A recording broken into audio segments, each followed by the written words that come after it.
A father outraged tonight after he says his daughter came home from school with serious burns. Good evening, everybody. I'm Keith Coons. I'm Ann Nyberg. 14-year-old Melissa Welch says she went to school with hair dye on her face and neck and claims when her teacher tried to help her get it off, she was burned. News 8's AJ Walker caught up with Melissa Welch and her father today. She has this story. AJ. Ann and Keith, we first heard about this story through Reported. Now, her father contacted News 8 because he was angry. He says a teacher used this Mr. Clean eraser sponge on his daughter's skin. Now, it says right on the box it's designed to get out tough stains. Why would anyone use that on a person? I don't know, but that's what I set out to find out today. Apparently, she said Mr. Magic Eraser, and she sprayed like bleach or something on it.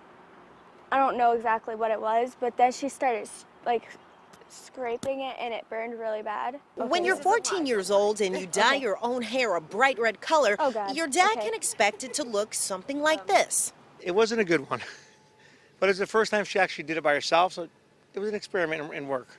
But he doesn't expect your skin to end up looking like this. I was speechless. I mean, I really couldn't believe it. When Melissa Welch came to school yesterday morning with the battle scars of a normal wannabe beautician, she says she didn't really mind the red hair dye on her hands, face, and neckline, but she says her teacher did. She has like this cabinet in her room with a whole bunch of like stuff to clean her like room and stuff. That's where Melissa says her teacher turned to try to remove the hair dye. She apparently hooked up on the internet what would help get hair dye off face. And she said that the magic eraser would work good. Right on the package, it says do not use on skin, will likely cause abrasions. The side of my neck and my ears, and then up here. Melissa called her grandmother to pick her up from school. Her family knew right away a classroom wasn't where she needed to be. To Milford Hospital, and she was there about 3 or 4 hours. They put an IV in her arm. Schools have a lot of people in and out of them. That means a lot of germs. So you can definitely see why Mr. Clean Magic Eraser would be useful. But I still can see why it would be used on a person. Milford Public Schools wasn't very helpful in answering that question, but they did release this statement saying they would check on Melissa and they care about all their students. Have you ever seen her use that magic eraser on anything else in the classroom?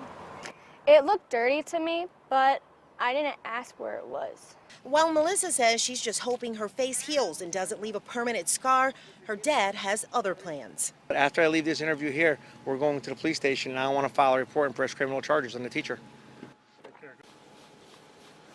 And you can see, look at this, how I'm scrubbing this box. There's already paint on the Mr. Clean eraser sponge. So it's a pretty powerful apparatus here to clean a product, but you don't want that on your skin. Now, I just spoke with the girl's father a little while ago. He said Milford police refused to take his police report, but he's going to continue to pursue this matter. For now, live in Milford, AJ Walker, News 8.